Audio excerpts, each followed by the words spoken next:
Olá pessoal, sejam bem-vindos aqui ao nosso canal do YouTube. Meu nome é Davi Robson, eu sou professor e hoje nós continuamos a nossa série Gálatas, falando sobre o Evangelho de Gálatas. Falamos no nosso vídeo passado a respeito do fato de que Paulo, no primeiro capítulo, conta a sua história, fala da sua história, do seu passado como perseguidor do Evangelho, e logo depois ele fala da sua experiência da graça, experiência da salvação. E por isso eu disse a vocês que o tema do primeiro capítulo seria Nascido Livre, alguém que nasceu livre. E sem delongas, vamos para o nosso segundo capítulo da Carta aos Gálatas. Nesta perícope, o tema é Paulo, o guerreiro da liberdade. Então, para Paulo, a liberdade cristã era a marca mais profunda, mais preciosa do cristianismo. Então, para Paulo, assumir a circuncisão, no caso aqui dos Gálatas, era novamente retroceder à lei, era assumir novamente uma vida na lei. Então, assumir a circuncisão era assumir novamente a lei. E Paulo afirma no verso 2 de que este evangelho que ele pregava aos gentios havia perturbado, era algo perturbador, e Paulo então temia pelo futuro do evangelho que ele havia pregado. Paulo temia pela manutenção do evangelho. Por quê? Porque na mente de Paulo, na perspectiva paulina, os Gálatas, os galeus ou os galos, eles haviam perdido o rumo da fé. Nós vamos ver a expressão no capítulo 5, que é cair da graça, uma expressão fortíssima que Paulo usa, que merece uma atenção teológica um pouco maior. Mas este cair da graça, que é a grande preocupação do apóstolo com relação aos Gálatas, significa sair do caminho. Ou, dentro dessa perspectiva da liberdade, a lei implica para Paulo a tentativa de salvar-se pelo seu próprio esforço, pelo seu próprio mérito. Então, vamos começar esta exposição aqui no verso 6. Aqui no verso 6, diz assim: quanto aos que pareciam influentes, o que eram então não faz diferença para mim. Deus não julga pela aparência. Tais homens influentes não me acrescentaram nada.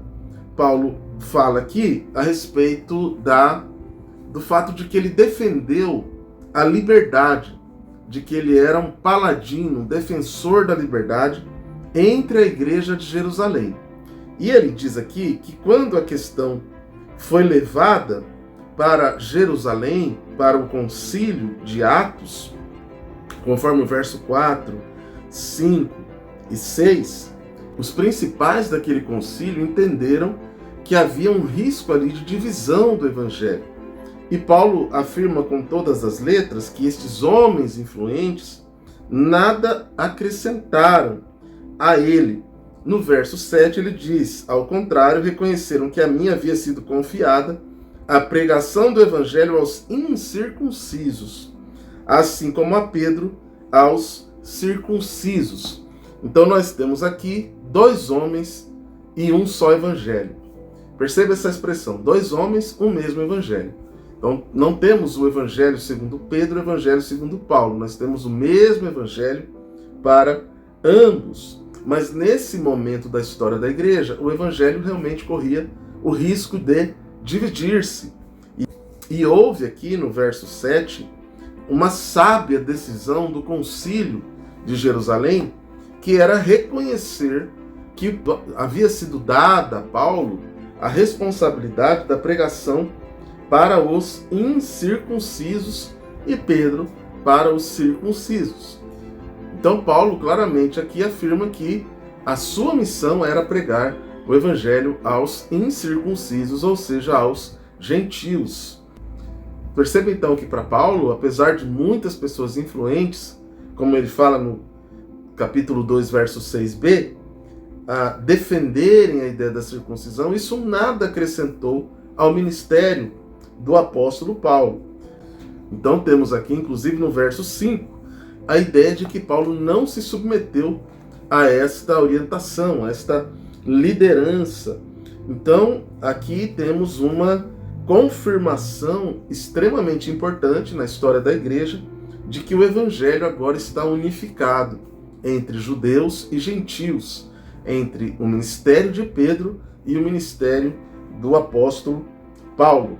Como uma aplicação para nossa vida com relação ao evangelho, eu afirmo a vocês aqui que o evangelho não é uma competição.